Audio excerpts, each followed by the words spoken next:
우리 인생은 그 만남이 계속 만남이 이어지는 것 같아요. 그렇죠?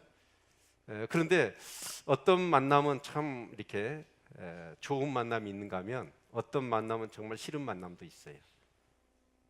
근데 우리 인생이라는 게 그렇잖아요. 꼭 좋다고 좋은 사람만 만나고 싫다고 싫은 사람 안 만날 수 있지는 않아요. 싫어도 만나야 돼요. 그렇죠?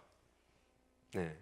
그래서 어떤 만남은 반드시 만나야 될 만남이 있는가 하면 또 어떤 만남은 만나서는 안 될 만남도 있습니다.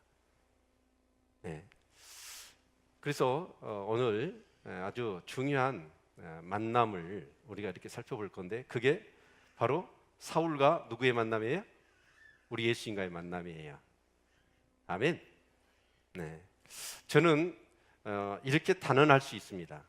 신앙생활을 하는 과정 속에 인격적인 하나님을 여러분 만나지 못한다면 그분은 구원받았다라고 할 수가 없을 것 같아요.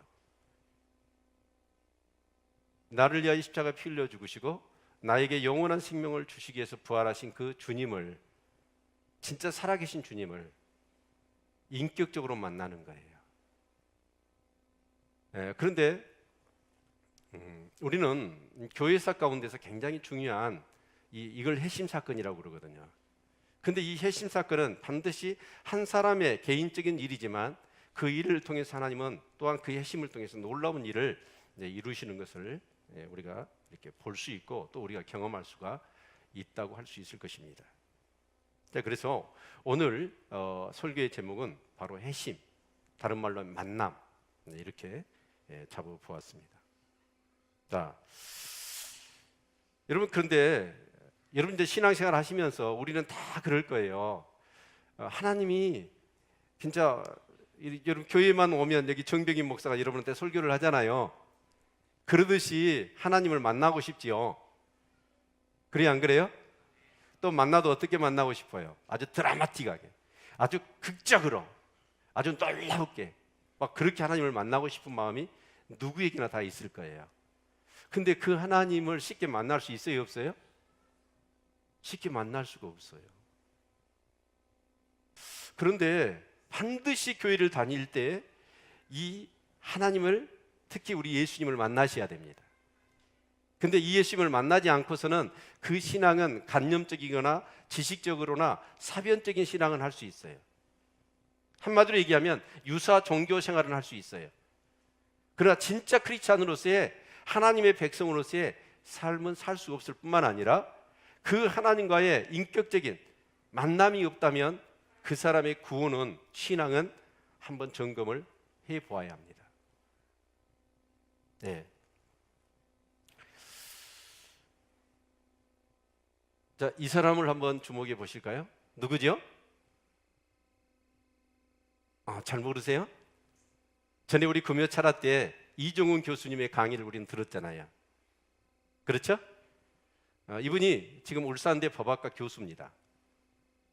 자, 그런데 지금은 동성애하고 또 이 이데올로기라고 하는 주제를 가지고 하나님의 말씀을 전했어요. 현재 그런 상황 속에서 이 동성애, 그리고 그 동성애를 통해서 이데올로기화 돼가지고 결국은 교회를 무너뜨리려고 하는 그런 의도를 이분이 간파해내고 교회 다니면서 또 도시마다 다니면서 이 메시지를 전할 때 아마 팔로우가 지금 이분의 유튜브를 보면 몇십만이 될 겁니다. 많은 분들이 도전을 받고 그리고 은혜를 받은 거예요. 근데 원래 이 사람은 어떤 사람이었냐면 동국대학교, 불교대학교지요. 동국대학교 4년 장학생으로 그 학교에 들어갑니다. 완전한 불교 신자였습니다. 근데 그가 2학년 때 저렇게 머리를 깎고 출가를 했어요. 스님이 된 거예요. 대학생활 2학년 때, 그래서 자신의 인생의 어떤 그런 본질적인 그런 질문에 대한 답을 한번 얻어봐야 되겠다. 그래서 절에 출가해서 입문을 해가지고 이제 승려의 삶을 산 거예요. 근데 한 2년을 절에를 다녔는데 답을 얻을 수가 없었어요. 그래서 방황을 해요. 방황을 하다가 이분이 어떤 공부를 하게 되냐면 법철학을 공부를 하게 됩니다. 법철학. 그러면서 이제 자기의 어떤 삶의 희열을 느껴요. 아, 나는 이렇게 살아야 되구나 라고 해서 그 학문을 통해서 이제 서울대 법학대학원을 갑니다. 그래서 법철학을 연구를 하다 어떤 그런 학문에 접하게 되냐면 바로 신자유주의와 자본주의라고 하는 이 좌파 공부를 한 거예요. 그러다 보니까 이 한국이라고 하는 이 사회가 물론 한국적인 상황만은 아니죠.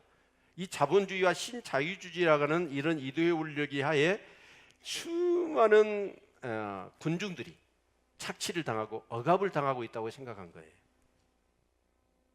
그래서 이런 신자유주의와 이 자본주의의 체제 하에서 수많은 그런 민중들이 억압과 착취를 유린을 당하고 있는데 이들을 건져내야 되겠다라고 공부를 하기 시작했는데, 공부를 하다 보니까 이 신자유주의와 자본주의라고 하는 체제를 이 한국 사회에서 누가 딱 잡고 있냐면 그 이데올로기를 교회가 잡고 있는 거예요. 그래서 이분은 어떠냐? 야, 그분의 말 그대로 빌린다면 이 교회의 심장을 쓸어버려야 되겠다. 그렇게 해서 이분이 종자연이라고 하는 종교자유정책연구원이라는 이 단체를 만듭니다. 그래서 교회에 대한 부정적인 뉴스를 막 퍼뜨리고, 이분은 어쩌냐? 존 칼빈이나 또 이 신학자들의 대부분의 책들을 깊이 섭렵을 합니다. 그리고 교회에 다녀보기도 하고, 특히 이분이 기독교 방송 CTS 설교를 많이 들어요. 근데 은혜를 받으려고 들은 게 아니라 교회를 알고 목사들이 설교를 어떤 것을 하는가를 통해서 교회를 알아야 교회를 파괴시킬 수 있으니까. 그러면서 이분이 이제 그 종자인 활동을 굉장히 이제 많은 사람들과 더불어서 이렇게 했던 거예요. 근데 어느 날 이분이 그날도 역시 CTS 어떤 방송을 통해서 목사님의 설교를 듣는데, 이 목사님이 십자가에 대한 얘기를 하는 거예요. 그러면서 이종훈 교수가 그 설교를 듣는 건 은혜를 받으려고 하는 게 아니고, 그런데 십자가를 얘기하면서 그 예수님이 십자가에 죽으셨는데 누구 때문이냐면 우리의 죄 때문이라는 거예요. 그럴 때 이분의 마음속에서 어떤 생각이 드냐면, 누가 죄인이든 죄인이야 라고 하면서 비꼬는 말을 탁 자기가 하려고 하는데 혀가 굳어버리는 거예요. 그리고 꼬그라져 버립니다, 그 자리에서. 그러면서 자기가 존 칼빈의 책을 읽으면서 전적 부패라고 하는 그 단어를 생각했는데, 그 단어가 계속해서 자기의 그 상 속에서 전적 부패라고 하는 그 단어가 막 떠올리는 거예요. 그러면서 자기 세포 하나하나가 죄로 완전히 다 오염되어 있는 거예요. 자기가 철저한 죄인이라는 사실이 깨달아지는 거예요. 그러면서 예수님이 십자가에 나를 위하여 죽으셨다는 교회를 깨부수고 말도 안 되는 얘기를 통해서 사람들을 현혹한다고 생각했던 그 사람이 성령이 강력하게 역사하시니까 입이 굳어지면서 꼬그라지고, 그 예수님의 그 십자가가 정말 사실로 느껴지면서 자기 죄가 깨달아지는 거예요. 그래서 그분이 그 자리에서 철철 눈물을 흘리면서 예수님을 만납니다. 그리고 나서 이분에게 이 나타나는 현상이 뭐냐면, 십자가만 보면 막 눈물이 나는 거예요. 뭐만 보면요? 십자가만 보면. 그래서 이분이 교회를 무너뜨리기 위해서 진짜 이렇게 교회를 연구하고 성경을 보고 또 신학자들의 글을 읽고 그렇게 했는데, 예수님이 내 죄를 내 십자가에 피 흘려 죽으신 너무나 분명하고 그 예수가 나의 구원자라는, 그래서 이분이 결국은 예수를 믿게 됩니다. 그러면서 자기가 얼마나 한국 교회에 못된 짓을 했는지 철저히 얘기합니다. 그러면서 지금은 어떠냐? 오히려 이런 어떤 좌파 세력들이나 어떤 이데올로기를 틈타고 동성애나 이런 모든 세속적인 가치관을 가지고 성경을 정면으로 정말 공격하고 교회를 공격하는 그들의 세력들에 대하여 정체를 까발리면서 우리가 무장해야 된다는 거예요. 영적으로. 어떻게 보면 이종훈 교수나 사도 바울의 경우를 놓고 보면 아주 돌발적이고 급진적인 어떤 그런 이 핵심 사건이죠. 자, 그런데 우리는 누구나 다 진짜 잘 하나님을 믿고 싶을 거예요. 근데 하나님을 잘 믿으려면 이 하나님의 말씀이 믿어져야 되거든요. 예수님이 믿어져야 되죠.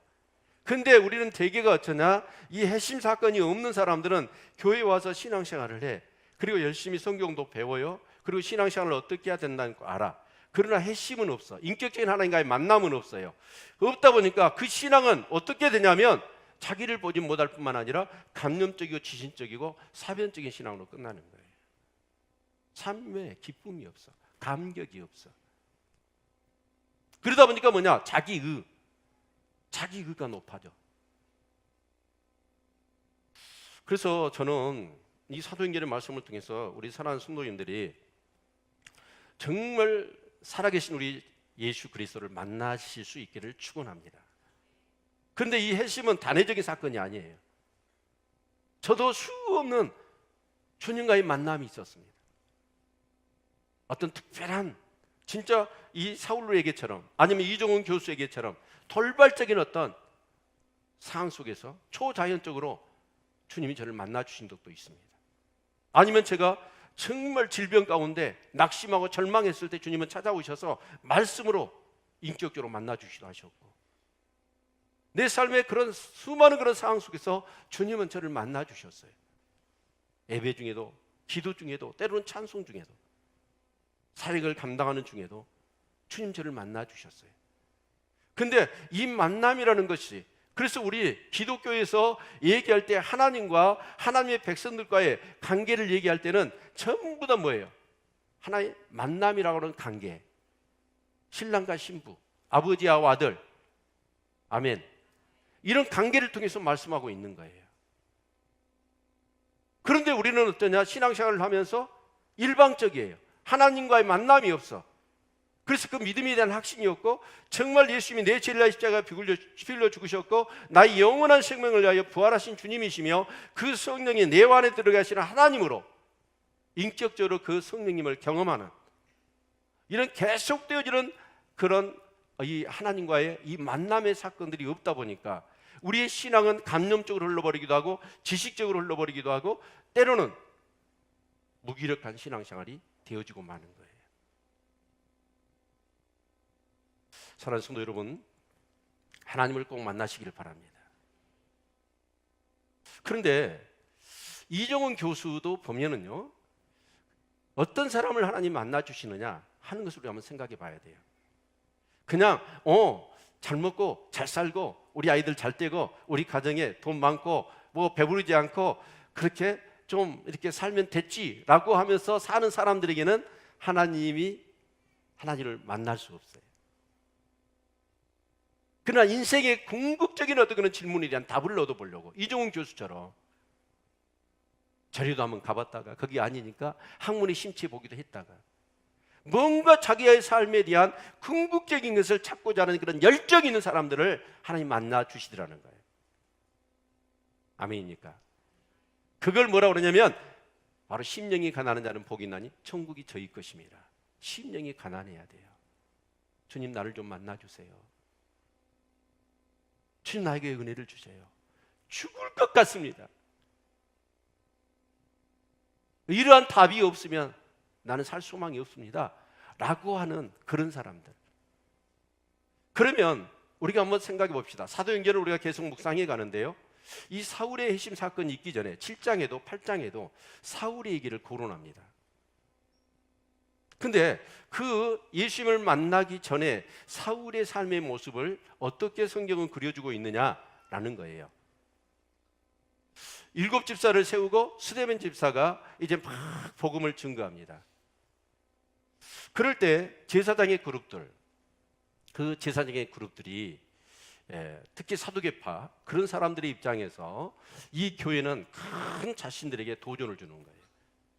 왜냐하면 사두개파는 부활이 없다고 그랬거든요. 내시가 없다고 그랬거든요. 그리스의 철학을 헬라 철학의 영향을 받아가지고 영적 세계는 없다고 생각해버린 거예요.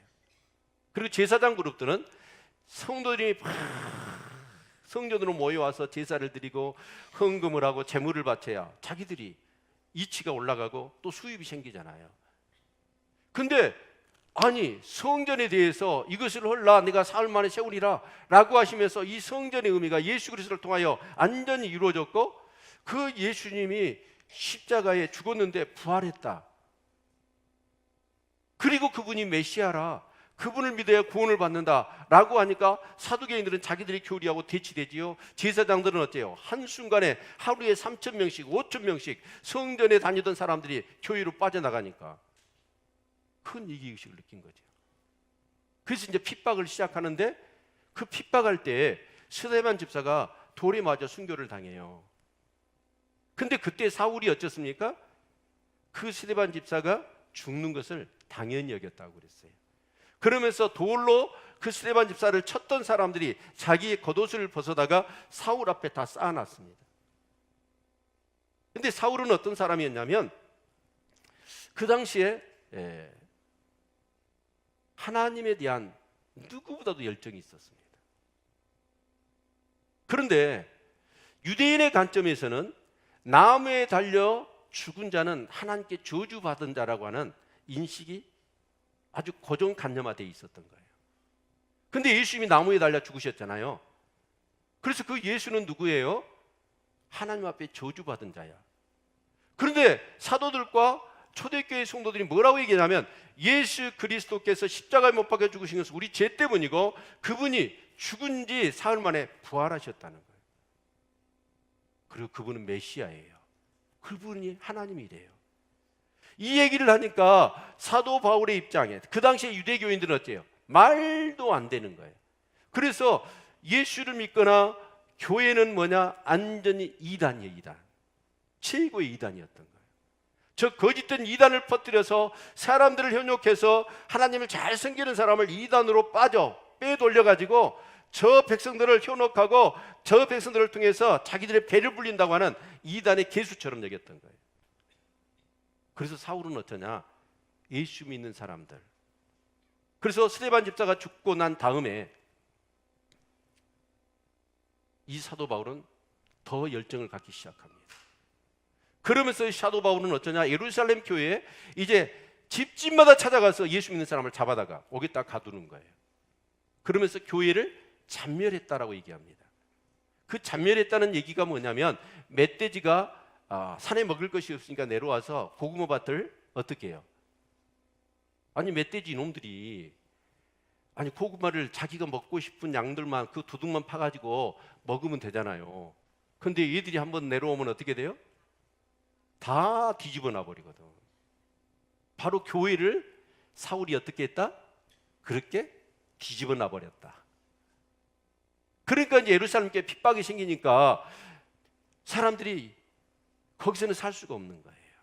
그래서 저기 시리아로 저 다메섹으로 사람들이 다 도망을 가버렸어요. 그게 예루살렘 교회 핍박이잖아요. 자 그러면 여러분 이제 도망가면 다메섹까지는 한 240km 되거든요.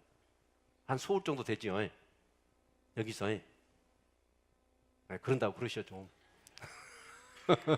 자, 근데 그러면 이제 예수를 믿든지 말든지 그걸로 도망갔으니까 예루살렘에서만 안 믿으면 되잖아요. 근데 사울은 어쩌냐? 그 시리아 다메섹은 이 유대의 법이 통하지를 않아. 그러니까 이 사울이 가서 예수 믿는 사람을 다메섹에 가서 잡아 올렸는데 행정구역이 다르고 나라가 다르니까 여기서 제사장들한테 사내들인 공회에서 체포영장을 발부를 받아. 그래서 그 다메섹에 어떤 행정부가 있으면 그 지도자 그룹들한테 이 사울이 이런 사람을 잡을 때에 절대로 이렇게 방해하지 말고 도와주십시오. 그 체포영장이 그거예요. 그걸 가지고 지금 다메섹에 240km를 걸어서 그 다메섹으로 도망간 예수 믿는 사람을 기연히 잡아서 감옥에 가두고 매를 때리든지 아니면 죽여서라도 예수를 못 믿게 하겠다는 거예요. 그러니까 얼마나 열심히 있어요. 저 같으면 안 갈 것 같아. 거기 다메섹 가서 믿든지 말든지. 근데 이 사도 바울은 얼마나, 근데 사도 바울은 사도 바울이 되기 전에 사울이잖아요 지금. 근데 사울의 입장에서는 어떤 마음일까요? 최고로 자기가 하나님을 위하여 열심을 가지고 있고 하나님께 영광을 돌린다고 생각하는 거예요. 그러겠죠? 아멘. 그런데 그러면 이제 주님께서요, 그 다메섹에 이제 예수 믿는 사람을 잡으러 가거든요. 근데 그 다메섹 도상에서, 그러니까 이제 거기 다 온 것 같아, 다메섹까지. 근데 부활하신 주님이 그 사울을 만나 주시는 거예요. 그래서 근데 그 만날 때 그 내용을 보면 갑자기 빛이, 어마어마한 빛이 막 쏟아져 버린 거예요. 근데 그것은 일반 자연의 햇빛이 아닙니다. 그러면서 눈이 멀어버린 거예요. 햇빛이라면 눈이 멀 수가 없지요. 눈이 멀고 쓰러져 버리는 거예요. 근데 신기하게도 뭐냐면 그 현상 속에서 사울은 뭐냐? 주의 음성을 듣는 거예요. 근데 다른 사람은 음성을 못 들어. 그래서 사울아 사울아 네가 왜 나를 핍박하느냐? 라고 하는 음성이 들려. 그래서 주여 누구십니까? 그랬더니 나는 네가 핍박하는 예수라 말씀하시는 거예요. 아마 사울은 그 당시에 그 상황 속에서, 현상 속에서도 충격을 받았겠지만 나는 내가 핍박하는 예수라는 이 말씀 앞에 사도 바울은 완전히 멘붕이 일어났을 거예요. 그러면서 사도 바울이 거기서 깨져버립니다. 그걸 회심이에요. 예. 그런데 우리는 다 누구나 하나님을 믿으면서 이렇게 하나님을 극적으로 만나기를 원해요. 그런데 아까 이종훈 교수도 마찬가지고 이 사도 바울도 마찬가지예요. 그냥 대충 사는 게 아니라 진짜 인생이라는 게 무엇인지 그 본질적인 그런 질문을 던지고 그것을 향한 열정을 가진 사람들에게 주님은 만나 주시더라는 거예요. 그런데 우리는 보면 이런 어떤 회심 사건, 주님과의 만남의 사건은 이렇게 돌발적이고 급진적인 것 같지만 사실은 이런 모든 주님과의 만남의 사건은 보편적인 어떤 그런 이 원리들이 있더라는 거예요.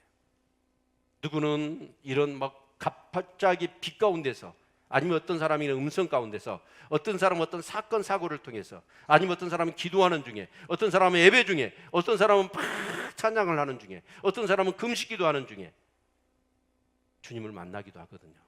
상황은 다 다르지만 그 만남 속에 이루어지는 원리는 보편적으로 그 똑같더라는 거예요.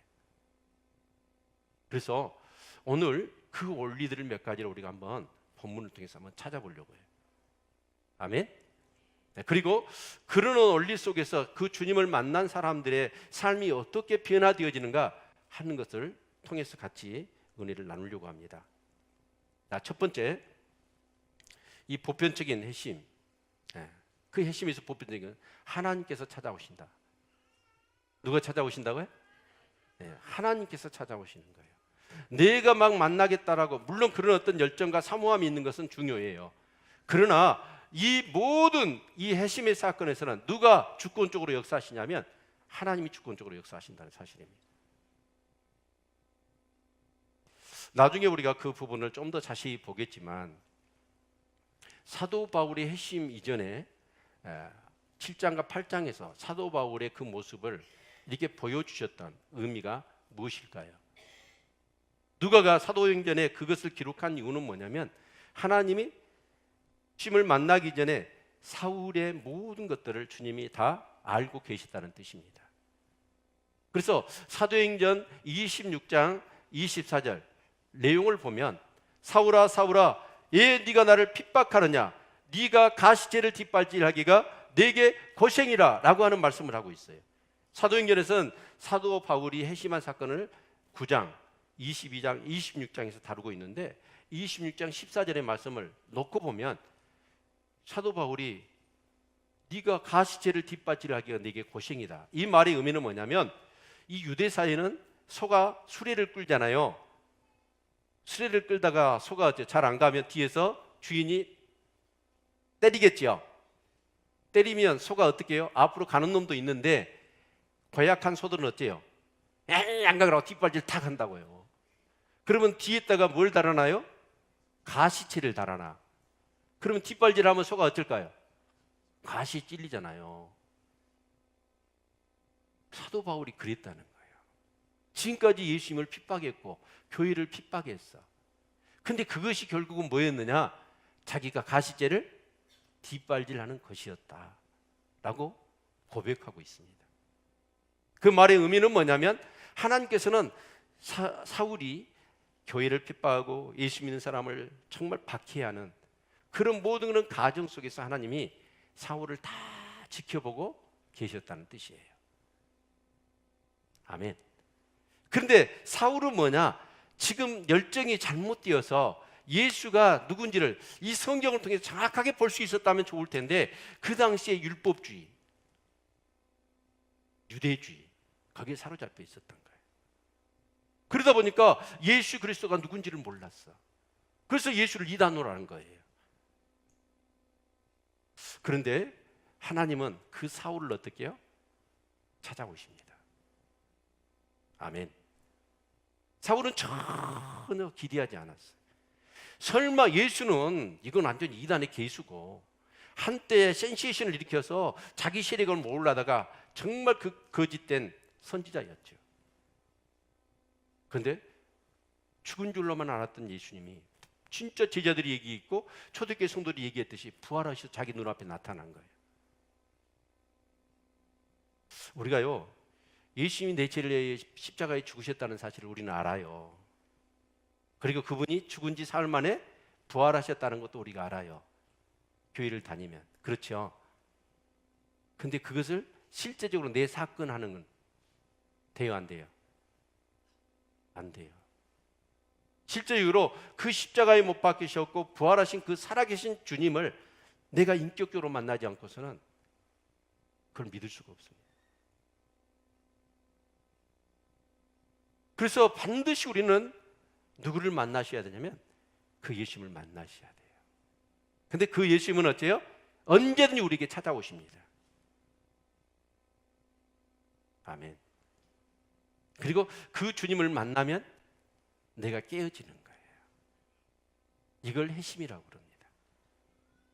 그래서 주님을 회심이라는 게 뭐냐면 주님을 인격적으로 만나고 회개와 믿음을 통해서 그 주님 앞에 굴복하고 평생에 이제 주님의 제자로 주님을 따르기로 결단하는 그게 회심이에요. 그런데 오늘 많은 사람이 교회는 다니지만 이 주님을 인격적으로 만나는 이 회심의 사건을 경험하지 못하고 또 경험했다 하더라도 그 경험이 회심의 사건이 지속되지 못하고 교회를 그냥 다니는 사람들이 많습니다. 반드시 주님은 찾아오십니다. 그래서 우리는 예배를 드려도 마찬가지예요. 진정성이라는 것이죠. 내가 가치 있다고 하는 것에 대한 나의 태도, 나의 자세가 어떻게 되었느냐? 진짜 예수 그리스도가 나의 영원한 생명을 주시는 나의 구주란 사실을 우리가 확신하고 하나님이 살아계신 것을 우리가 온전히 믿고 우리가 경험했다고 한다면 우리가 하나님 앞에 예배하거나 하나님 앞에 찬양을 드리거나 하나님 앞에 헌신하는 우리의 태도는 완전히 달라질 거예요. 아멘.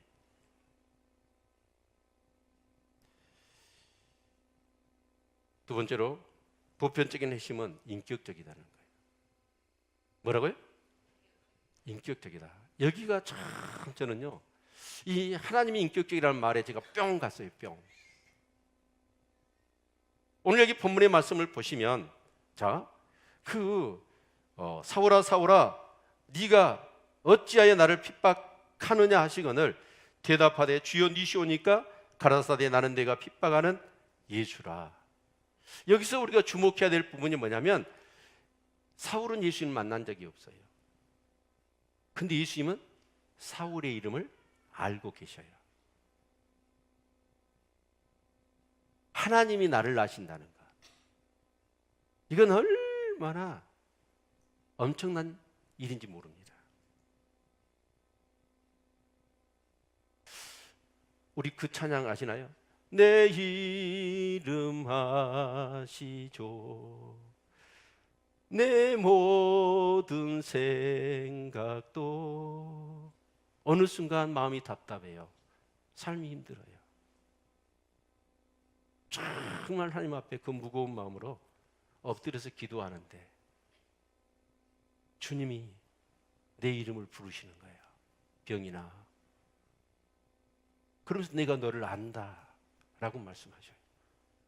그 바위돌 같은 것이 나를 확 짓누르고 있는데 그 주님이 나를 아시고 내 생각도 아신대요.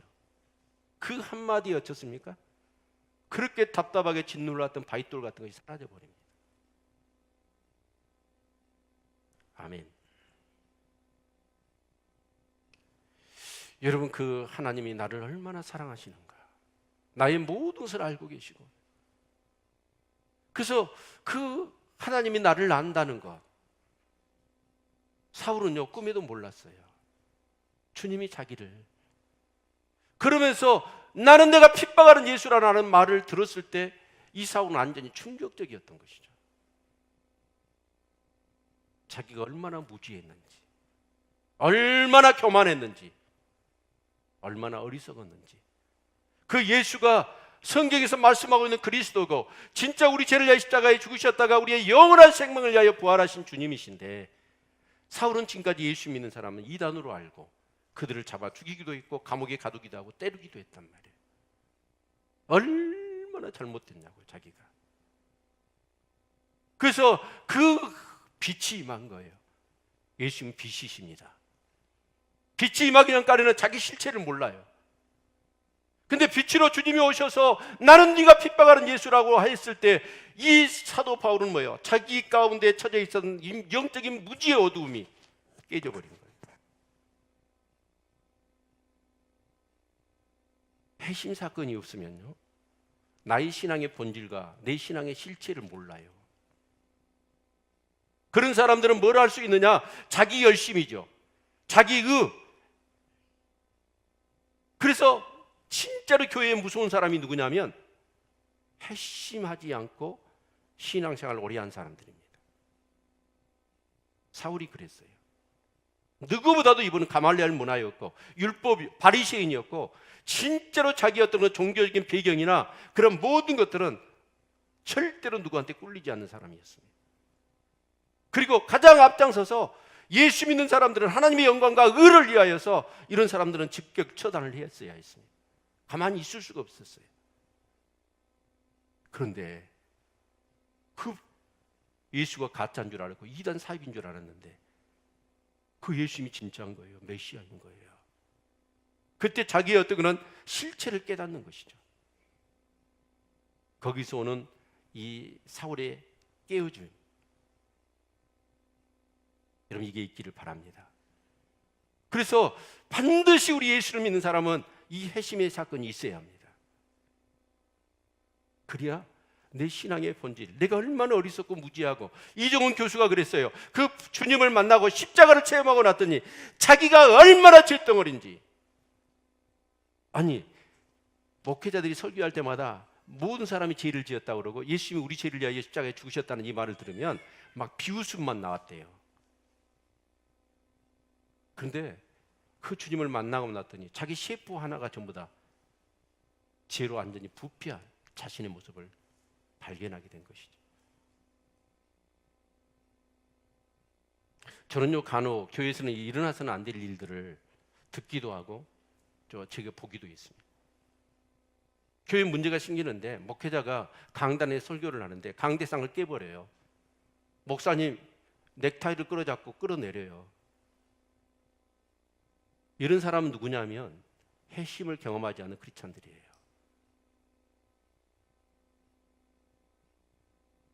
도저히 하나님을 경외한다면, 하나님을 인격적으로 만났다면 아무리 잘못되더라도 그 짓은 안 합니다. 여러분 정말 무서운 건 회심 없이 교회를 오래 다닌 사람들. 그런 사람은 이 사도 바울처럼 진짜 자기가 알고 있는 것이 전부예요. 그래서 하나님도 대적합니다. 왜요? 하나님의 뜻은 뭐예요? 성경 전체로 놓고 보면 예수 그리스도잖아요. 근데 자기의. 그래서 우리는요 이 사울을, 이 회심 사건을 그냥 개인적인 회심 사건으로 보면 안 됩니다. 이 회심 사건은 누가복음의 15장에 이 돌아온 탕자의 그 비유를 통해서 우리가 한번 생각해 보아야 합니다. 그 집에는 아들이 둘이 있었습니다. 큰 아들, 둘째 아들. 근데 우리가 성경을 자세히 보면 이 두 아들은 관심이 어디에 있었어요? 아버지 재산에 있었어요. 여러분, 절대로 자녀들은 뭘 보고 있어요? 부모님의 재산을 노리고 있다. 그래서 근데 사실은 둘째 아들이 솔직하더라고. 둘째 아들은 뭐라고 그래요? 아버지, 어차피 죽으시면 나한테 줄래 재산 저한테 주십시오. 가서 그 재산 가지고 제가 멋지게 성공하겠습니다. 그랬잖아요. 그럼 큰아들은 어떤 놈이에요? 큰아들은 진짜 아버지 말을 잘 듣는 것 같아. 누구보다도 아버지를 사랑하는 것 같아. 그런데 그 동생이 다 말아먹고 거지가 돼서 집에 돌아왔잖아요. 그래서 밖에서 일하다가 딱 집에 와보니까 아니 막 풍악 소리가 들리고 막 뭐 이렇게 음식 냄새가 있고 왁작시끌한 거예요. 뭔 일이냐라고 했더니 종이 와가지고 뭐라고 그러냐면 당신 동생이 다 말아먹고 거지가 돼서 왔는데 제일 좋은 옷에 제일 좋은 신발에 금가락지에 송아지 잡아가지고 잔치를 열어줬다. 그러니까 이 큰아들이 뿔따구가 났지만 집에 들어가려고 하질 않아. 왜 그랬을까요? 아니 동생이 다 말아먹고 이제 왔는데 내 쫓아버려야지. 이놈이 오면 또 어떨 거예요? 재산 또 분파해야 해야 될 거 아닙니까? 그러면서 아버지가 나와서 뭐라고 하니까 이 큰아들이 하는 얘기가 뭐예요? 아니 내가 수년 동안 아버지 명을 한 번도 어긴 적이 없는데 저 아버지의 재산을 창기같이 다 말아먹은 저놈을 위해서는 송아지를 잡아서 잔치를 열어주는데 나를 위해서 염소새끼 한 마리 잡아가지고 친구들과 그 기쁨의 자리 한번 마련해 줬냐고 아버지한테 대들어요. 그러니까 이 아들은 아버지를 사랑하고 진짜 아버지의 마음을 알아서 그 동생이 죽었다가 잃었다가 다시 살아났으니까 막 기뻐하는 그 아버지의 마음은 없어요. 재산밖에. 그래서 우리는 그 큰아들은 누구냐면 바로 율법주의예요. 둘째 아들은 누구예요? 복음주의예요. 둘째 아들은 다 말아먹었어. 거짓골이 됐어. 생각에 돼지 지엄제를 먹으려고 했더니 먹을 수도 없는 거예요. 그럼 스스로 깨달아서 우리 아버지 집에는 양식이 풍족한 품꾼이 얼마나 많은고 내가 아버지 집에로 가서 자식이 아니라 품꾼이 하나로 써 주소서 하리라. 그리고 돌아온단 말이에요. 여러분, 종하고 품꾼하고 차이가 있죠? 종은 그 주인의 집에서 같이 이렇게 생활이 보장되어 있는 종이고 품꾼은 뭐예요? 종이 하루하루 안 써주면 돈을 벌 수 없는 사람이에요. 그러니까 이 둘째 아들은 어쩌냐? 깡그리 자기를 비운 거예요. 자기가 누군지를 안 거예요. 아버지의 은혜가 없이는 살아갈 수 없는 존재라는 사실을 깨달아 알아요. 그러니까 여러분, 이 율법주의는 어쩌냐? 행위로 의롭게 된다는 거고 복음주의는 뭐예요? 오직 믿음으로 의롭게 된다는 거예요. 근데 놀랍게도 사울은 어쩌냐? 철저히 율법주의였어. 어차피 여러분 신앙은요 하나님이냐 율법주의인데 율법주의의 핵심이 뭐예요? 이기주의고 자기예요. 자기. 우상숭배도 자기입니다. 우리 지금 출애굽기 강의를 통해서 우리 그걸 정확하게 알아야 돼요. 전부 다 우상을 섬기는데 무엇 때문에? 자기를 위하여 섬기는 거예요. 근데 하나님을 섬기라고 하나님의 말씀을 주셔도 사람들은 그걸 전부 다 자기화 시켜버리는 거예요. 그러니까 어차피 뭐냐면 믿음으로 의롭게 되어지는 거 아니면 자기예요. 자기 의를 통해서 자기 행위를 통해서 의롭게 되려고 하고 그 우월감에 사로잡혀서 진짜 신앙생활을 할 맛을 느끼는 사람들이 율법주의 신앙이란 말이에요. 사울은 주님을 만나기 전까지는 율법주의였어. 그러나 부활하신 주님을 만날 때 그 자기의 행위로 의롭게 되려고 했던 자기의 그런 종교 우월감, 계산된 철저히 계산된 이기주의, 이것들이 깨달아진 거예요. 그래서 베드로 사도와 바울 사도를 우리가 비교해 보면 베드로 사도는 예수님이 십자가 부활을 증거합니다. 그런데 어차피 말씀드렸어요. 믿음으로 의롭게 되어진 거 아니면 전부 다 자기 의예요. 모든 종교들이 다 그거예요. 그런데 결국은 이 두 싸움이거든요. 하나님이냐 자기냐. 근데 사도 바울은 자기가 이 율법을 경험해 봤어. 그리고 그것이 얼마나 어리석고 무지하고 교만한 이기주의였는가를 철저하게 깨닫습니다. 그러면서 예수 그리스도의 복음을 증거하는데 계속해서 누가 드러나요? 어떻게 예수만 믿어서 구원받느냐? 우리의 행함이 있어야 되는 거 아니냐? 라고 하면서 율법을, 할례를, 안식일을. 그래서 사도 바울은 어떻습니까? 전투적인 자세로, 영적 전쟁을 하는 자세로 서신서를 13권을 쓰면서 이 율법주의에 대항을 하면서 하나님 나라 확장을 1, 2, 3, 4차 전도행을 통해서 하나님 나라를 확장시킬 수 있었던 거예요. 놀랍죠? 하나님의 놀라운 계획이 있었던 것이죠. 아멘. 중요한 건 뭐냐면 하나님을 만나야 나를 알 수 있다는 거예요. 내가 얼마나 죄인인가, 내가 얼마나 전적으로 소망이 없는 죄인인지. 그래서 사도 바울은 어쩌습니까? 디모데후서 1장 13절에 보니까 내가 전에는 해방자요 핍박자요 또 뭐예요? 그러면서 사도 바울은 내가 그때는 예수를 알기 전이었다고 얘기합니다. 그러나 이제는 예수 그리스도의 은혜가 너무나 커서, 그래서 이제 자기를 발견하기 시작하는데 자기를 뭐라고 그래요? 행악자 핍박자라고 얘기합니다. 그러면서 나는 죄인 중에 괴수라고 얘기하고 나중에는 뭐라고 얘기합니까? 사도 중에 지극히 작은 자라고. 예요. 주님을 계속 만나고 만나 갈수록 자기가 얼마나 소망 없는 연약한 죄인이라는 것을 깨달아가는 거예요. 그러면서 자기를 내려놓는 거예요. 이 역사가 계속 되어질 수 있기를 축원합니다. 그리고 이 법보적인 핵심의 세 번째 중요한 게 뭐냐면 절대로 돌발적이거나 급진적으로 일어난 사건이 아니더라는 것입니다. 아까 서론적으로 말씀드려요. 가시제를 뒷발지기가 네게 고생이다. 주님은 어떠냐? 사울의 삶을 일일이 다 기억하고 계셨고 사울의 삶을 어떻게 해요? 추적해 오신 거예요. 그리고 하나님의 때, 카이로스, 하나님의 때를 기다리셨던 거예요. 그리고 그 다메섹 도상에서 전격적으로 주님이 사도 바울을 만나 주신 거죠. 돌발적인 게 아니에요. 저와 여러분의 삶 속에도 마찬가지입니다. 언제든지 주님은 우리를 만나기를 원하십니다. 내가 힘든 걸 아시고, 내가 괴로워하는 것을 아시고, 나의 연약함을 아시고 전격적으로 우리를 만나셔서 우리를 도와주시기를 원하시는 거예요. 아멘. 근데요, 생각해 봅시다. 사울이 다메섹 도상에서 이 주님을 만났어요. 이 만남의 사건은 아마 사울에게는 잊혀질 수 없을 겁니다.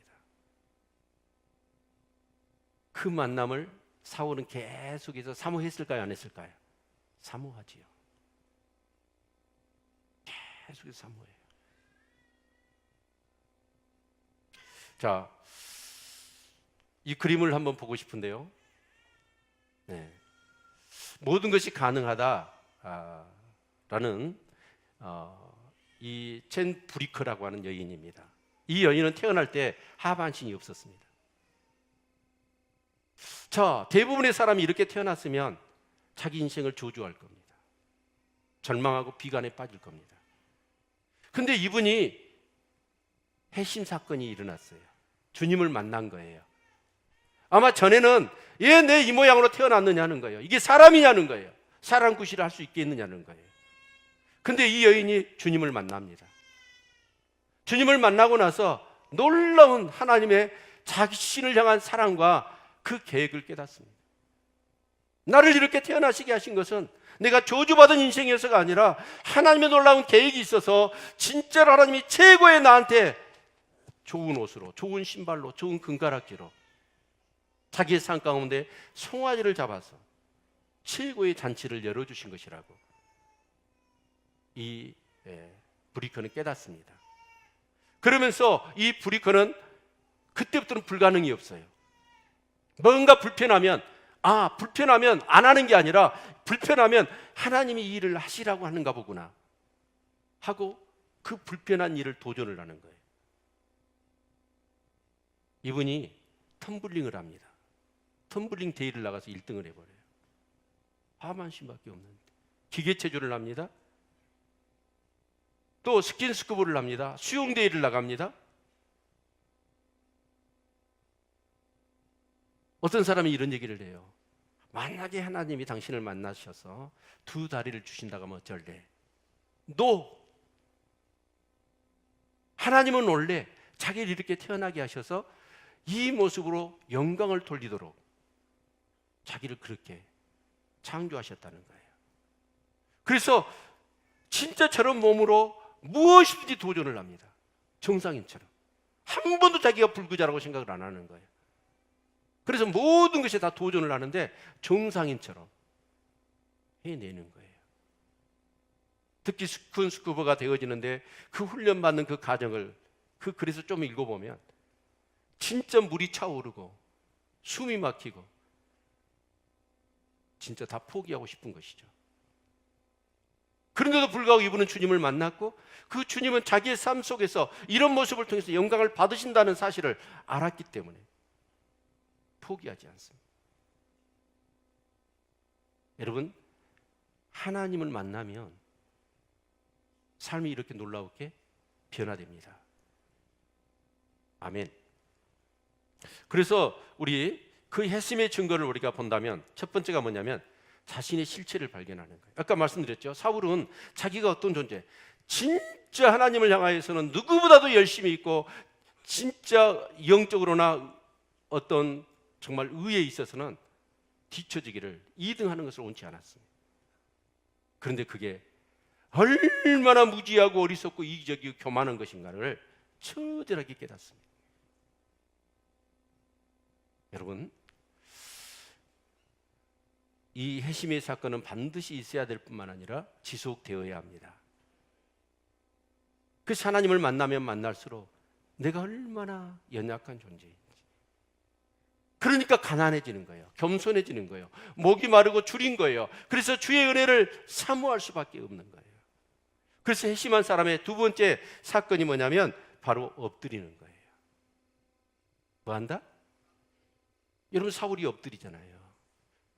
3일 동안을 보지 못하고 먹고 마시지를 못합니다. 그러면서 그 하나님이 자기를 만나 주셨고 네가 핍박하는 예수라고 말씀하셨다. 이 충격, 하나님 앞에 엎드릴 수밖에 없는 거지요. 그럴 때 하나님은 계속 만나 주시고 엎드릴 때 뭘 주시냐면 바로 음성을 주시는 거예요. 하나님이 살아있는 말씀을 우리에게 주시는 거예요. 아멘. 세 번째는 하나님께 이끌려 다녀요. 이후에 이제 사울의 삶을 놓고 보면 앞으로는 다메섹에서 자기가 앞장서서 저놈 죽여야 돼! 자기가 앞장서서 자기 열심으로 살았어요. 근데 이제는 내가 주인이 아니에요. 그래서 이후에 사울의 삶은 바울로 바뀌어지고 그 바울의 삶은 철저히 하나님이 이끄신 대로 삽니다. 아멘. 여러분, 진짜 하나님과의 회심을 경험하고 또 그 회심이 계속 되어졌을 때 사도 바울의 삶 속에서는 이게 계속 되어지는 거예요. 자기를 발견하는 거예요. 그리고 계속 엎드리니까 주님이 말씀하시는 거예요. 그 말씀을 따라 살아가는 거예요. 그랬더니 사울의 삶 속에서는 이제 어떤 일이 일어납니까? 교회사에 완전히 핵을 긋는 사건이 일어나는 거예요. 1517년 10월 31일 그날이 종교개혁주일입니다. 근데 이 마틴 루터, 이름 없는 수도사였죠. 근데 마틴 루터가 보니까 그 당시에 천주교회가 얼마나 타락했는지, 그래서 이 천주교가 뭘 하냐면 면죄부를 팔았어요. 천국 장사를 한 거예요. 그 면죄부를 사면 지옥 갈 사람이 천국 간다는 거예요. 그래서 이 마틴 루터는 비텐베르크 성당에 95개의 이 타락한 그런 모습들을 문서를 이렇게 적습니다. 그런데 이것이 사실은 이 마틴 루터의 입장에서는 종교 개혁이 될 줄은 몰랐습니다. 그런데 수많은 영적인 사람이 이 천주교의 타락, 그런데 그 당시에 여러분 이 천주교는 뭐예요? 종교였고 국가였거든요. 로마의 교황들이 교양 한마디면 무릎을 꿇고, 여러분 목이 잘리기도 하고. 그러니까 이 종교는 그 당시에 유럽 전체의 모든 국가들보다 더 힘 있는. 근데 이 누구죠? 마틴 루터가 그 95개의 타락한 그런 이 문서를 적어 넣으니까 그 당시에 수많은 정말 영적으로 갈망한 사람들이 막 들고 일어나는 거예요. 그러면서 종교 개혁 운동이 일어났어요. 그 당시에 여러분 좀 있다가 산업혁명이 일어나는데, 그때부터 엄청난 이 사회가 교권주의, 정말 교회가 계급화되어지고 완전히 성경에서는 멀어져 버린 캄캄한 중세 시대가 되어지는데, 그 종교 개혁을 통하여 이 사회가 바뀌고 국가가 바뀌는 역사가 일어납니다.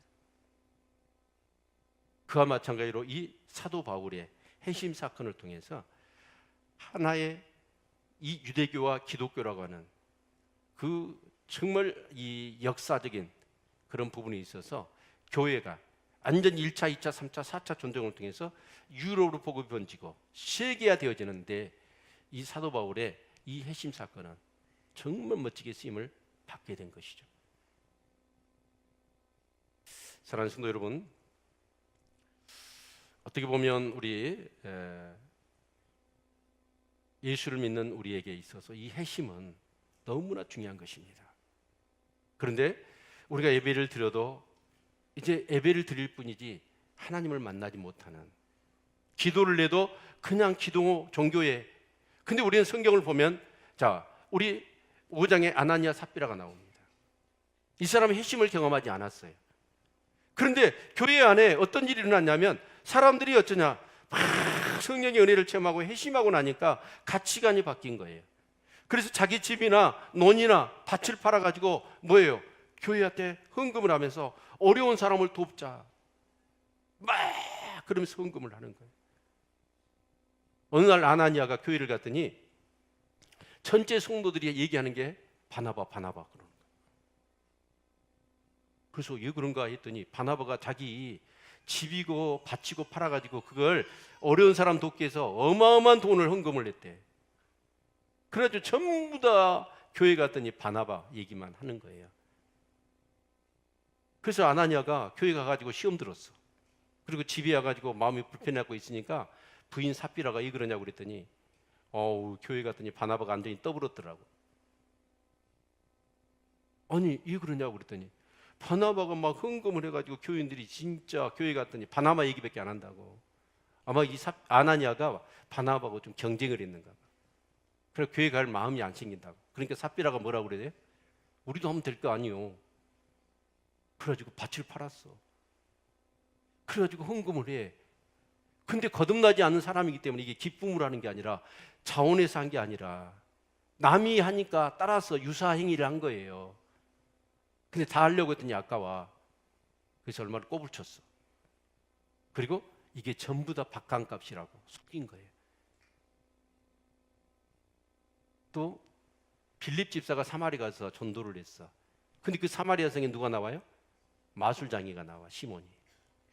근데 이 시몬이 보니까 악령에 사로잡혀가지고 막 술법을 통해서 사람들을 현혹하는 사람이었고, 그 사마리아 성의 큰 자부터 작은 자까지, 이야 저 시몬은 하나님의 큰 사람이다, 추앙을 받았던 사람이에요. 근데 빌립 집사가 와서 예수 그리스도와 하나님 나라를 증거하면서 막 거기에 표적과 기사가 일어났더니, 자기가 악령을 통해서 했던 어떤 그런 일들과는 비교가 안 되는 거예요. 깜짝 놀래가지고 자기 맛을 땡겨버리고 빌립 집사를 따라요. 그리고 예수를 믿고 세례도 받아. 그런데 그 사마리아 성에 예수를 믿고 모든 사마리아 사람들이 성령을 받는다고 그러니까, 이 예루살렘 교회 이 지도자들이 깜짝 놀란 거예요. 왜요? 사마리아 사람은 그 유대인의 그 선민의식이 강해 있었거든요. 그래서 베드로와 요한이 사마리아 성에 가서 보니까 진짜로 예수를 믿는 거예요. 그런데 그들에게 뭐죠? 성령이 임하지 않으면 안 되니까 그들이 성령 받기를 위해 기도를 했더니 성령을 받는 거예요. 근데 이 시몬이, 아니 빌립은 안수 집사였거든요. 근데 사도들이 와서 기도를 했더니 모든 사람이 막 성령을 받으면서 막 방언을 하고 귀신이 떠나가고 병이 막 고침받고 이런 일들이 일어나거든요. 그러니까 마술사 시몬이 완전히 놀래가지고 무슨 얘기를 하냐면 내가 돈을 줄 테니까 그걸 나한테 팔라고 그러는 거예요.